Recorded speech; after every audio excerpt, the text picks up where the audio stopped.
everybody, welcome to Dulcimerica. My name is Futch. Thank you for joining me. We're going to continue our study of cadences by getting into a little bit of a longer melody than we did last week. So if you've been studying and following along with all the episodes, 722, 724, and 725, now we're going to go ahead and do the same thing we did with the last episode, but I'm going to make a longer melody, and we're also going to introduce a couple of new concepts. Let's go ahead and jump right in. So you can go ahead and download this from my Patreon. It's Melodic Cadence Exercise number 2. And you'll see, first of all, that this is going to be a little bit more complex of a melody than I worked with the last time. And I'm just trying to stretch it out a bit more. So let's go ahead and take a look at what I've got. First of all, we are in the key of A major. 3 sharps on the staff, F sharp, C sharp, and G sharp. We are in DAD tuning, and we're in 4/4 time. So I'm going to go ahead and play the melody for you, and then we'll walk through what is going on here. And then next week, we'll harmonize this melody. All right, so I'm going to start off at the beginning of the first phrase.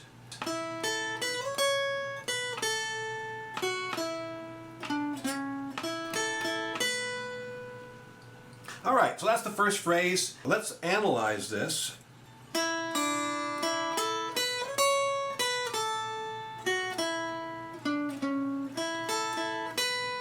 Okay, right there would be the end of the phrase. We've got this nice long sustained note happening. And so we're going to be looking at the last 2 notes of this phrase and take a look at the cadence. So our last 2 notes in measure 3, first of all, we've got a E on the middle string at the 4th fret. And that's going into a B on the melody string at the 5th fret.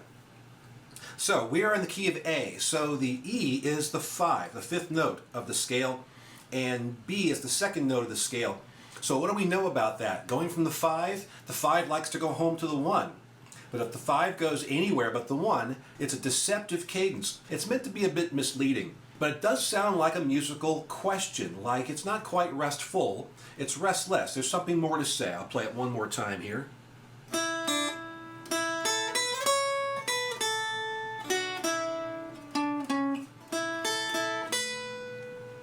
So you wouldn't end a phrase like that. So even though we're ending on the 2, we're not ending on the 1, it's an easy sort of a landing pad, but there's more to be said. So let's go ahead and launch off from our next point. That's the end of measure 5.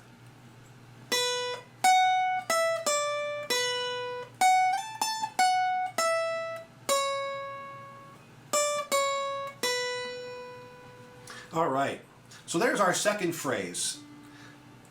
Pickup note begins at measure 5, and then it goes into the last note, which is on the downbeat of measure 9. So let's take a look at it. First of all, you'll see that there's a moment that looks like maybe we've come to the end of the phrase, and that's when we get to that half note in measure 8. And it's tied to an 8th note. So one of my rules of thumb is if something is lasting, a note sustaining longer than a beat and a half or 2 beats, typically that's going to be the end of a phrase. But here, it's just right before the end of the phrase. Let me go ahead and play that again.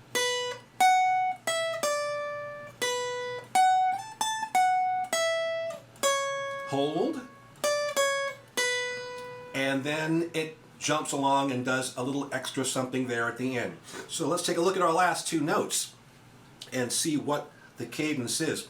We have a C sharp at the end of measure 8. A nice full quarter note. And then we are moving to a B on the downbeat of measure 9. So the first thing is we've got note 3 of the A major scale, C sharp.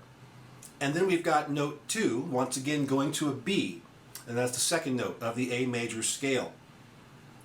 It is that C sharp, going back to measure 8. C sharp, you'll see right below it, it's the 3rd note of the scale. It's also known as the median, right? And that's when we build a chord off of it. But we can also look at that note itself as the median. The tonic of A major includes C sharp because it's A, the 1, it's C sharp, the 3, and it's E, the 5.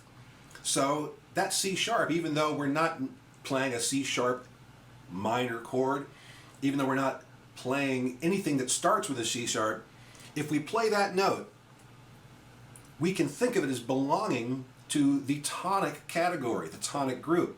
And then that response, we can see it as being a 1, if we want to. And B is the dominant. So what's the dominant chord built off the 5th scale degree in the key of A major? It's E. And what are the 3 notes inside of E? E, G sharp, and you got it, B. So because we are actually playing a B, instead of trying to call it a 3-2 cadence of some sort, we're actually going to look at it in terms of their groupings. And if we're going to play that E, if we're going to play that 5, then that means it's a dominant category, and it works as what? A 5. So from C sharp mediant, the 1, to B, the dominant 5, 1 to 5, what we call that cadence? That's going to be a half cadence. That's correct. So what we've set ourselves up with at the beginning of this is we're in the key of A major. The first note we play is A, and there are some A's that are dribbled about in the melody, but we're not hanging out with A very much, are we? The whole game of keep away, in this case, is to introduce a key that has a very obvious tonal center. That tonal center is A. And when we come home to A, it feels very like, success.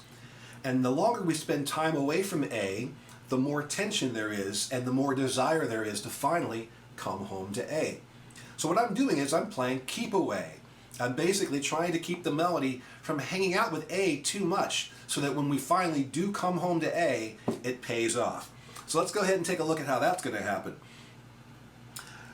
We're going to go at the beginning of our melody. We have our first phrase is a deceptive cadence. That means we're going to stretch it out a little bit longer, right?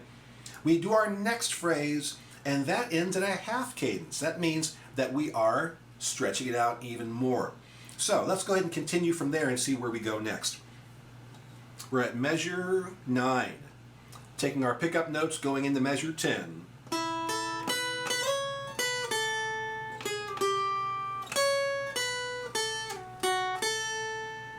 Now right there, we've finally come home to the A, and we've finally come home to the A for longer than just an 8th note.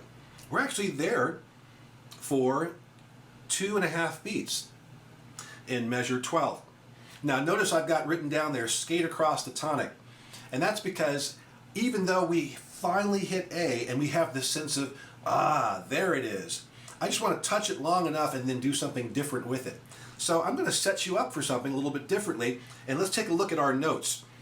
Right there as we skate across the tonic, there's one more move from 2 to 5.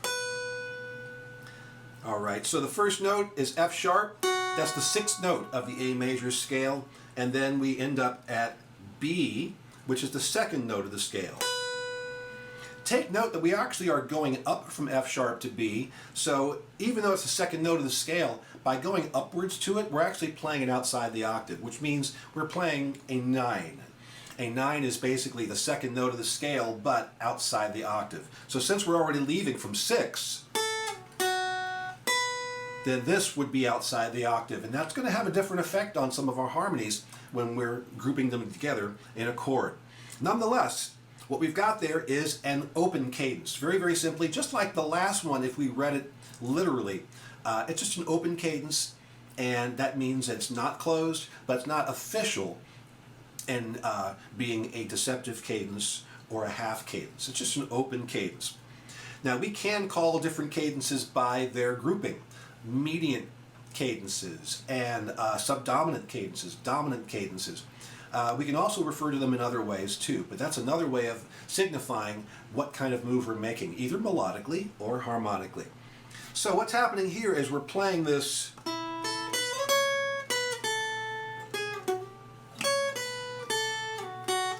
there's that, we're here, and then it breaks away with an open, and again, it leaves us wanting more. We can't just leave it hanging there. That means that we've had 3 times where we could have resolved and we didn't. That means that this next time is really going to pay off. So, here we go.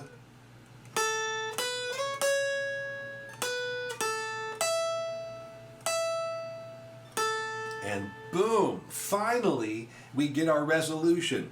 And what have we got there at the end? We've got an E, that's the 5, and they're going to the 1, which is A, and that's an authentic cadence, and that brings us home. You can hear that finality. Boom, and there it is. Now I'm still writing and playing around with this, but I'm going to go one more time through the melody and just listen to when those phrases begin and end, and get a sense for, at the end of each phrase, how it feels either restful or restless. And how do you feel at the end of the whole piece? Here we go.